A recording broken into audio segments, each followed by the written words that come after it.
Na, unwaith eto mae'n amser I bwydo yr adarod ac dwi'n yn defnyddio amrywiaeth o foddau I wneud hyn gyda'r amrywiaeth o bwydydd hefyd. Fan yma mae gyda ni yr potel o'r amrywiaeth o hadau ac dwi'n defnyddio hefyd amrywiaeth o'r cynhalydd gyda'r fan yma'r un gyda'r pys gynnau ac wedyn yr un arall fan yma hefyd. Felly gyda'r pys gynnau dwi'n yn canfod mae'n mwyaf effeithiol I osod nhw ar y welod o'r ardd fan yma pell oddi wrth y tŷ oherwydd mae'r adarod sydd yn bwydo ar pys gynnau yn weddol swil. Maen nhw'n cadw eu hunain pell oddi wrth yr adeilad o'r tŷ. Felly os dwi'n yn gallu ei gosod pys gynnau ar welod o'r ardd. Felly fe fyddai hyn I fod yn boblogaeth gyda'r adarod fel yr adarod to. Maen nhw'n yn hoff iawn o'r pys gynnau. Os dwi'n yn ei gosod nhw yn agosach i'r tŷ, fe fyddan nhw'n anwybyddu y bwyd yn hollol ac fe fyddai pys gynnau yn pydru. Felly, os dwi'n yn ei cadw pell oddi wrth y tŷ, fe fyddant yr adarod y to yn mynd i'w bwyta nhw fan yma. Felly dyma y rheswm pam dwi'n mynd i'w osod nhw ar y gwelod o'r ardd fan yma. Fel hyn, ac fan yma hefyd. Ac wedyn, gyda'r pelen o'r braster, dwi'n mynd i'w symud hyn i'r gorsaf bwydydd ar gyfer yr adarod. Felly dyma'r pys gynnau fan yma ar adar tŷ. Ac wedyn, gyda'r hadau, mae'r rhain poblogaidd hefyd gyda'r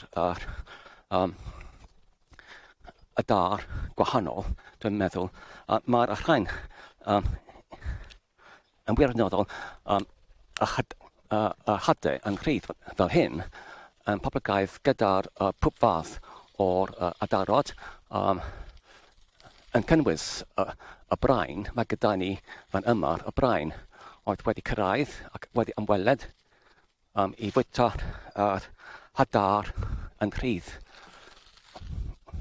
Fan yma yn cynhalydd, fan yma ar y gorsaf bwydo adar fan yma. Ac hefyd yr tietiau'r colerog, tietiau'r celorg neu yr coledaf. Pan ydyn ni'n cael yr ymweliad gyda'r tietiau'r colerog, mae gyda nhw adarod bachhain hefyd, fel yr adarod y to, ac hefyd yr titw Thomas Las. Mae gyda ni fan yma'r amrywiaeth o titwod, y rhai sydd yn edrych yn weddol llwyd. Dwi'n meddwl mae'r rhain yn fel titw pendi. Ond yn sicr mae gyda ni ymweliad gyda'r titw Thomas Las ac hefyd y G-pink neu'r asgell braidd sydd yn ymweld fan yma hefyd. Gyda'r enwau o'r hadau, os ydyn ni'n edrych ar y hadau fan yma, mae'r rhain yn cynnwys fan yma. Mae gyda ni yr rhain sydd yn ddi, yr had blodau haw yn hyd ydi. Y rhain sydd yn melen, dwi'n meddwl mae'r rhain y maize. Beth ydy'r gair Cymraeg ar gyfer y maize? Dwi'n ddim yn gwybod. Mae'r rhain sydd yn crwn.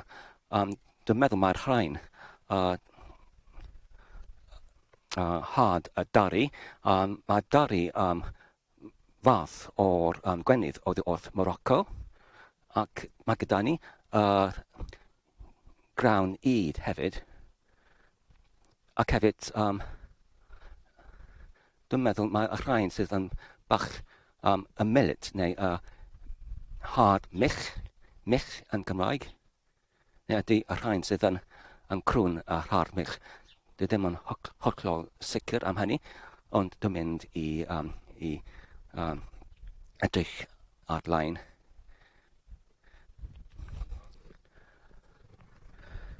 Felly, fan yma mae gyda ni gyntaf rhosyn wedi ei blodeuo, ac un arall fan yma ar ei ochr yn dechrau i blaguro hefyd.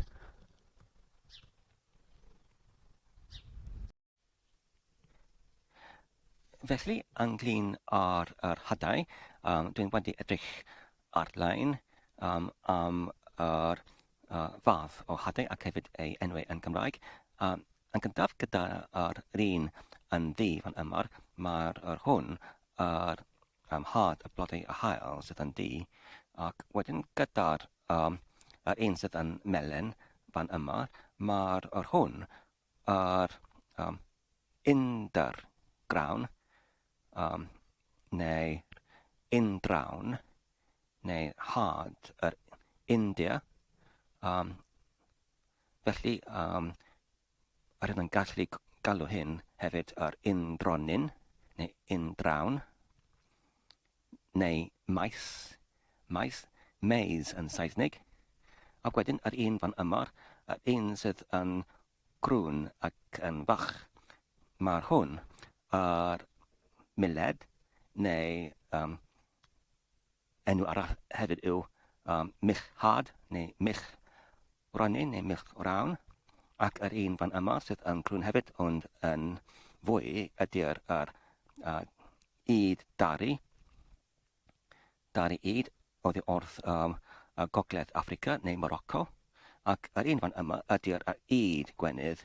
Mae'r hwn edrych fel yr yd yr haidd neu barley, ond mae'r hwn yr yd yr gwenydd neu wheat yn Saesnig. Felly, unwaith eto mae'r 5 fath o'r had neu fan yma. Mae gyda ni yr hwn fan yma ydy'r yd gwenydd neu grawn gwenydd. Yr un fan yma ydy'r grawn dari. Yr un fan yma ydy'r grawn mich. Yr un fan yma ydy'r had y blodau hael. Ac yr un fan yma ydy'r un drawn.